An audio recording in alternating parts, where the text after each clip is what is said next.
గత 5 ఏళ్ల వైసీపీ పాలనలో మాజీ సీఎం జగన్ రెడ్డి రాష్ట్రాన్ని అప్పుల ఊబిలోకి నెట్టేశారని ఆరోపణలు చేశారు MLA MM Kondaiah. CM Chandrababu సంక్షోభాలను అధిగమిస్తూ సంక్షేమం వైపు రాష్ట్రాన్ని అభివృద్ధి పదంలో ముందుకు తీసుకెళ్తున్నారన్నారు.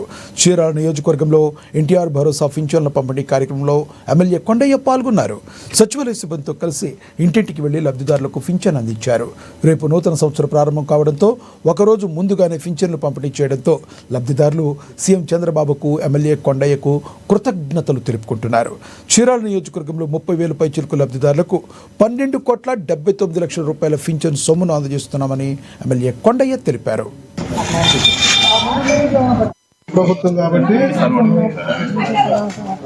మళ్ళీ విడతలో ఈరోజు మన నియోజకవర్గానికి సంబంధించి దాదాపు 39 పెన్షన్లు, అందులో 17 పెన్షన్లు ఈ మున్సిపాలిటీలోనే ఉన్నాయి.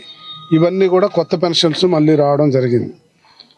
ఒక్క చీరాల నియోజకవర్గంలోనే దాదాపు 30,000 మంది పైచిలకు పెన్షన్లు ఇస్తున్నాం. దాదాపు 12,79,00,000 రూపాయలు పెన్షన్లు ఇవ్వడం జరుగుతుంది. మీ అందరికీ తెలుసు, పెన్షన్లే కాదు స్త్రీశక్తి. కారణం ఏంటంటే ఇంతకుముందు ఎప్పుడు ఇస్తారో కూడా తెలియని పరిస్థితి. ఇవాళ 1వ తారీఖు వస్తే 1వ తారీఖు ఇవ్వాల్సిన పెన్షన్ని ఆ రోజు కానీ ఏదన్నా ప్రోగ్రాం ఉంటే ముందు రోజే పిలిచి ఇచ్చేటువంటి పద్ధతిలో నడుస్తుంది. కాబట్టి ఈరోజు ఒక పక్క నుంచి సంక్షేమ పథకాలు ఇవ్వడం, మరొక పక్క నుంచి అభివృద్ధి.